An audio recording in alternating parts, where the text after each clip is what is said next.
Hello everyone and welcome back to a brand new video where today we return with round 13 of our F224 Andrea Kimi Antonelli career mode. Yes, we're back this weekend once again here in Losail for the Qatar Grand Prix feature race. If you missed out on the video that went live yesterday, I would highly recommend going back and checking it out. We had quite a fun race in the sprint. We learned a lot about the car, about the tyres, about everything there is to know, and we built up a little bit more of a buffer over our title rival in Paul Aaron. We have an 11-point lead as we head into the feature race today. Even if I was to win this and Paul Aaron failed to score, we would still go down to the season finale next time out in Abu Dhabi. So we're guaranteed to have a title decider between myself and the Estonian there. Behrman, he needs to outscore us by at least 7 points today if he wants to keep that title fight going on until the final weekend next time out in Abu Dhabi. It is a three-way scrap for the title. Gabriele Bortoleto too far behind now to stand any chance of getting a hand on the crown. But for us today, we just want to try and beat Paul Aaron. If Behrman gets in that fight still, he gets in that fight. I guess it gives us a bit of a clickbaity video ready for next week. Of course, if you're new around here and you aren't already as well, please do make sure you leave a like, get yourself subscribed to the channel. We're trying to close in on 140k by the end of the year. I am admittedly recording this video in October, so I don't actually know whether we're going to be anywhere close or whether we're nearly there. But either way, hit that big red button as well. And yeah, let's head out then for our penultimate feature race of the year. This is the first time I've commentated on a Formula 2 race here. The first time many of these drivers will have raced on circuit. It's Losail International. It's the Qatar Grand Prix. Well then, after an exciting session yesterday, let's take a look at how the cars line up. Andrea Kimi Antonelli lines up on pole position. And it's Ollie Behrman in P2. Looking down the rest of the grid, we have Aaron Bortoleto, Pepe Marti, Hajar, Colapinto, Miata, Dennis Hauger, Villa Gomez, Crawford, Zach O'Sullivan, Roman Stanek, Correa, Maloney, Vishaw, Enzo Fittipaldi, Miney, Cordial, Martins, Taylor Barnard. And now it's time to head down to the... Well, here we are then once again down on the grid. Prima in a 1-2 formation once more for the second weekend in a row, actually, as I am very confused by those strategies. Why on earth do the team want us to try and two-stop this? Surely that is an error of some sort? I mean, we used the hard tyres yesterday, but they reckon they'll make it quite far. I guess we'll kind of wait and see what the AI are going to do and kind of work our way from there. Surely it's not going to be a two-stop. Have we finally got a broken weekend inside F224? But let's see what we can do, though. 16 laps ahead of us, ready for the feature today. Your top 3 in the championship, your top 3 on the grid. It is 5 red lights. And it's going to be lights out, and away we go. They're off to a fairly wheel-spinny start as we try and put the power down in towards turn 1. Ollie Behrman, he'll actually get the slightly better launch than me, as it is very odd to be racing here in Qatar with the sun still shining there. A little bit wide through turn 1. That'll allow our teammate immediately to move up into the lead of the race. As, yeah, Paul Aaron a little bit further back loses a spot to Gabriele Bortoleto. I think, yeah, our top 5 are all exactly the same 5 drivers as they are in the championship. So clearly, the cream has risen to the top as the campaign has gone on there. A little bit gutted for Bortoleto and Pepe Marti. They've had the pace quite reliably to be in this fight, but just, yeah, a couple of bad qualifying sessions really have made the difference for them as the season has unfolded there. But for us, we've got bigger things to worry about in this final 3 races of the campaign. I can't believe this series is almost over. Yeah, we've still obviously got it all to play for. It has definitely been one of the most dramatic F2 campaigns I've ever done inside these games as well, though. We've been running these since they first debuted, I think all the way back on either like F1 2019, I want to say. And yeah, they have been really, really good fun throughout the years as well. There might have been F1 20... Yeah, no, I think it was 2019, wasn't it? Because the first ones I ever did were with Mick Schumacher. We managed to actually get him 2 Formula 2 championships. Pretty much all of them we've done as well have ended up being with Prima, apart from one campaign I think we did as Teo Pourchaire down at ART. But speaking of Prima at the moment, well, we know for the 2nd year in a row they're going to go into the season finale in Abu Dhabi with at least one car fighting for the title. affect our tyres, so try to get past. But yeah, strategy is going to be interesting tonight as we'll try and look around the outside of our teammate Behrman. Remember, if he wins this, unless we claim fastest lap, I believe the title fight will drag on as a three-way scrap into that final weekend. Well, this is going to be moment of truth time then. Are we going to see some AI into the pit lane at the end of lap 2 there? As I mean, we are pushing our teammate Ollie Behrman along at the moment. We were able to find a way around him in the sprint race yesterday's. Yes, Ollie Behrman in! So the AI are going to be two-stopping this race, and like I said, we could try and stay out there, do something different with it, but ultimately, you know, we would just dominate, and it would be a little bit ridiculous to claim such an advantage over the rest of the field. So I am going to rather oddly pit at the end of this lap over onto a set of the soft compound tyre. I mean, you can't. The soft tyres, they will be a good couple of seconds a lap faster. But yeah, we're on old tyres. What on earth is this? So we do need to pit then. Team reckon they were a new set. I reckon because of the red flag yesterday right at the start, we've actually opted to use both of our sets of hards. And for some reason, we've lost the set that did like a lap. This is very, very peculiar. I mean, it's just F124 things, isn't it?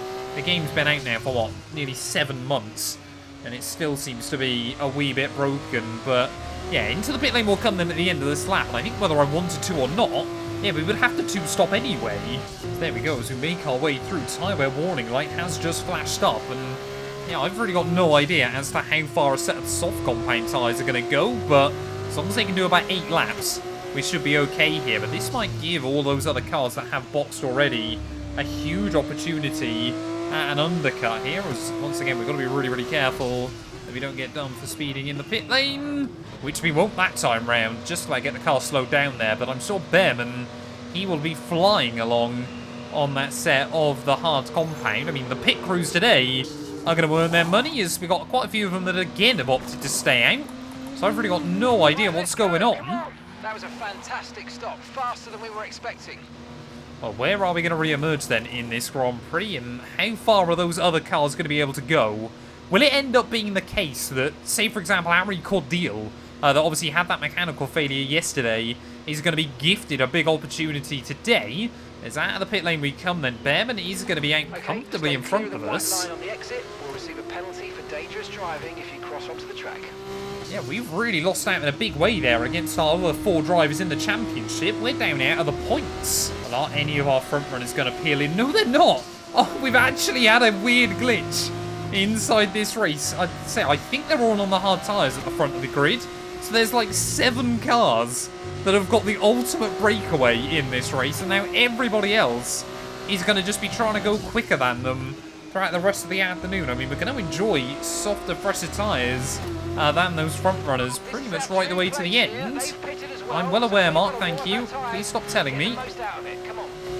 There's loads of new fastest laps coming in as well, so we're going to be at least a second a lap faster, I would have thought, between now and the end. Of course, everybody effectively has got 1 pit stop to go, but I couldn't even tell you who it is at the front of the order, but they've got a huge opportunity to steal a win.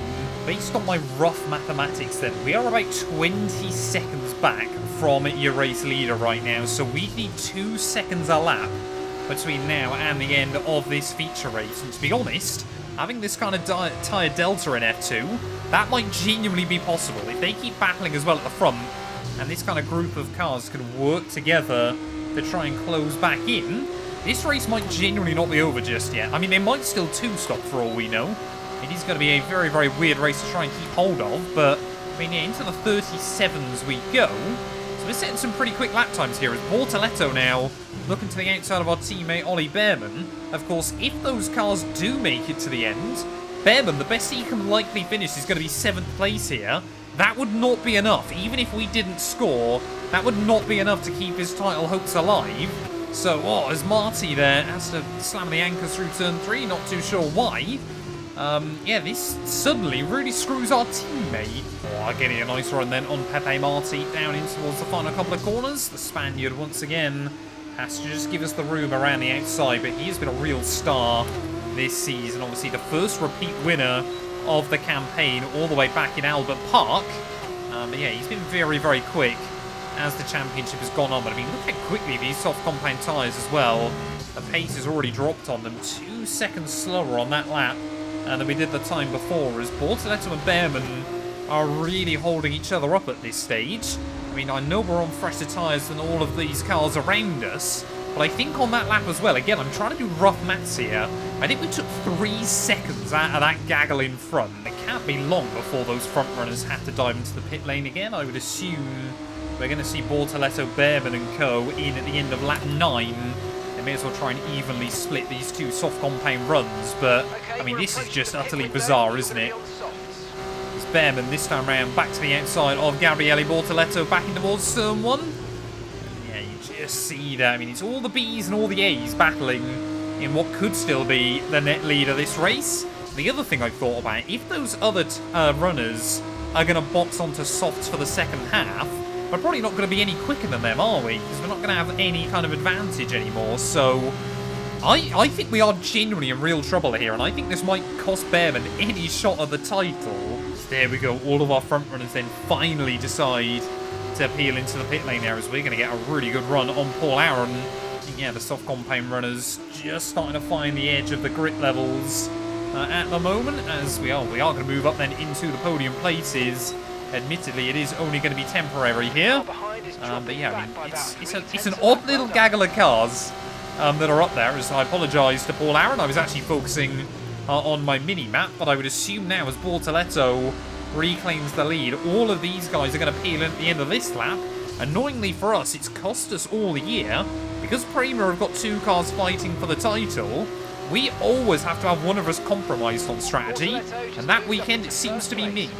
Come on then, let's see whether Bortoletto and Behrman into the pit lane at the end of this lap. I mean, our tyres are starting to get pretty worn out as well, but we know the second stint is going to be a little bit easier on this set. So there we go, yep, Behrman, Bortoletto into the pit lane. So we are going to re-emerge as your race leader. I mean, it'll give us... No, we won't even be able to get a look to see what strategy they're on, will we? I think they're all on the softs, so they are going to be fairly quick towards the end. But not quick enough there. As I mean, this race is kind of just ended up splitting into so many random groups. Formula 2 on F124 is an odd category. Well, even if I wanted to try and stretch the tyres to the end of the afternoon, they won't make it. We're up at nearly 60% wear yet again. So, I mean, yeah, if we'd had the hard tyres for the start, the one stop obviously would have been viable, but it would have been quite tight for tyre wear anyway. You can see the gap between Behrman and that group of cars in front of him. They are going to be the ones, they're going to be back into the lead of this race.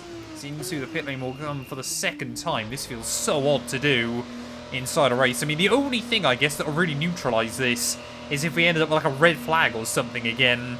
But ultimately... not really expecting one of those to occur between now and the end. So hopefully we'll get out ahead of that gaggle of cars. Come on, let me go. Perfect job on the turn in there, mate. Looks like a nice stop time. We're happy with that one. Well, that was definitely an illegal pit exit once again, just like we did in Baku. As now we've got yellows out. That is, I think, Dennis Hauger out of the race. The MP Motorsport driver, yep, is pulling to the wayside there and will be out of the feature race here in Qatar. Have we once again been undercut by our teammate? Yes, we have. That time around, no, not as badly, as we're going to be side by side with Paul Aaron on pit exit there. So, Bortoletto and Behrman trying to put on a show. What is the gap to the front runners, though? It's got to be still, what, in excess of 15-20 seconds. So, our battle to the end now is for P7 with our teammate Ollie Behrman. But as long as I score a point, his title hopes are over. 5 laps to go then of this feature race. I mean, with everything that's happened, we might still see those front runners dive back into the pit lane again. Maybe they've done something. I can't think of anything off the top of my head, but maybe they've broken F2 regulations there as well. Bortoletto wanted to try and have a look around the outside of our teammate. Behrman will just hold his line back in towards turn 1. We will sense a chance then, and we will try and move up into P8 then of this race. It feels very, very odd to be battling so low down the order with Ollie Behrman there, as Paul Aaron just watching this all unfold. Our teammate again will just about be able to hook it up, and Behrman, you know, he has been unlucky on a few occasions this season, on weekends where we've say been given the optimal strategy and things like that. It has really, really cost him, but yeah, just ultimately has lacked on occasion that extra bit of pace, that willingness to make overtakes as well. And I think that's why we've ended up building the lead we have over him in the title. Come on then, we need to try and see Behrman get another run on Gabriele here as we make our way through the final couple of corners. You got to feel for Behrman. You know, had those cars not gone for that ridiculous strategy, this would be a battle for the win. And if he could just win this race, then that would be enough to keep him in the fight into the season finale there, as we'll try and have a look around the outside of the Brazilian as well.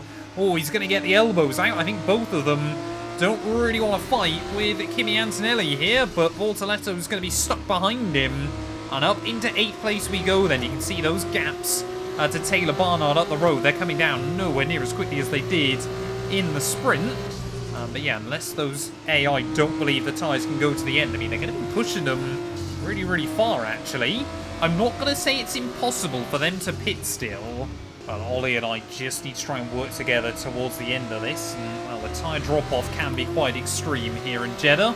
Sorry, in Qatar even. We've taken 2 seconds out of Barnard that lap. Of course, it's nowhere near enough that there will be any kind of fight towards the end of the race. But if that gets worse and worse for them, you know, if they get close to puncture territory, it's not impossible still yet. As around the outside of our teammate we will go into what would have been the lead of this race. But yeah, at the moment, even if we finish behind him, even if Behrman gets back past me, it's not going to make a difference in the bigger picture. And I think ultimately Ollie, he won't care.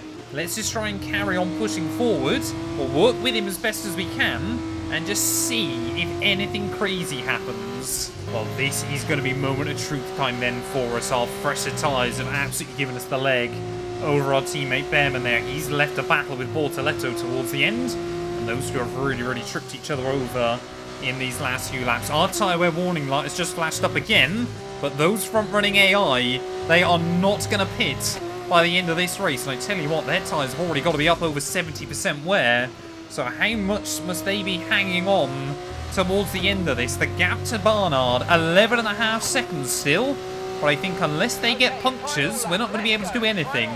Gap to your teammate behind, 2.5 seconds. We are going over 2 seconds a lap faster, but ultimately that doesn't make a difference when you're still 10 seconds back with one more lap to go. I got no idea how those cars have been able to make that strategy work today, but after we kind of looked at the tyres on lap 2, it kind of made me realise the 2-stop was always going to be the only thing we could do in this Grand Prix. Jeddah, this place is just such... Sorry, Qatar even, Losail. I don't know why I keep calling it Jeddah.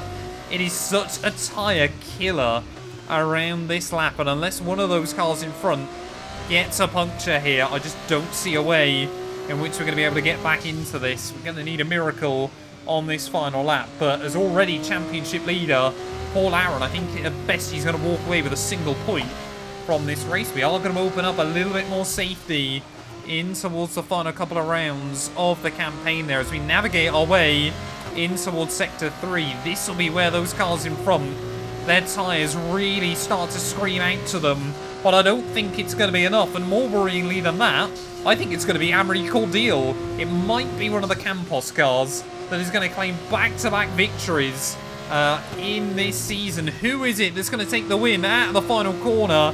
It is Amaury Cordial for the second weekend in a row. Takes the feature race dub. Through the final corner, though, it is going to be a title fight between ourselves and Paul Aaron. Ollie Behrman, he is out of it.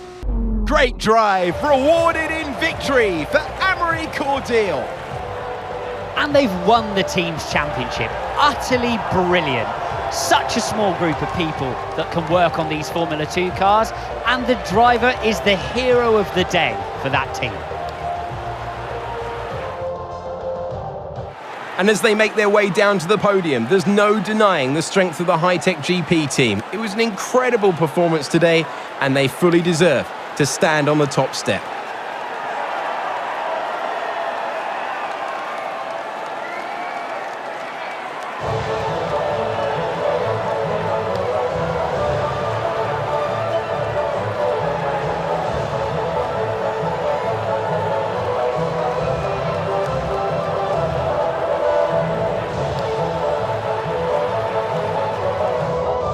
Well, there we are then, from 20th, I believe it was, on the grid. It is going to be Amri Cordial that takes the dub, and clearly he must have heard me rant about him last weekend out in Baku, because, yeah, he's gone and done it again. Back-to-back feature race wins for the Belgian there, followed up from our back-to-back feature wins in both Belgium and Monza. But yeah, with that P7 finish though, it means that we extend the gap over Paul Aaron by an extra 5 points there, heading into the season finale next weekend. But Kushmini, Richard Verschoor, Enzo Fittipaldi, all drivers that I'm sure weren't expecting to pick up big points today, they will be ecstatic with that result there. And Prima, I mean, we did everything we could, but ultimately, yeah, wasn't enough in the end to get that big result there. And you can see further down the order, the likes of Hajar, Colapinto, Rotoma Miata, yeah, got absolutely screwed over with those strategies as well. Just Dennis Hauger that failed to see the flag in the feature race today. But that means heading into the season finale, we've got a 16-point buffer over Paul Aaron in the Drivers' Championship. So all still to play for, I believe as well, unless we took pole and the win in the sprint, which would mean we'd have to go from 10th to 1st. It will actually go down to the very final race of the campaign as well. But anything can happen in FIA Formula 2. Behrman could still technically beat Paul Aaron as well in that season finale, but again, he's going to need a lot of things to go his way. Constructors-wise, we've got a 77-point buffer over High-Tech as well. I believe that is enough to win the championship. I believe the maximum points you can score from a weekend is 39, 57, 65. So I think now Prema are officially your F2 Constructors Champions once again there. So a fantastic way to cap off the season. Thank you all so much for watching. If you have enjoyed, please do make sure you leave a like, get yourself subscribed, and we'll be back next weekend for the season finale out in Abu Dhabi.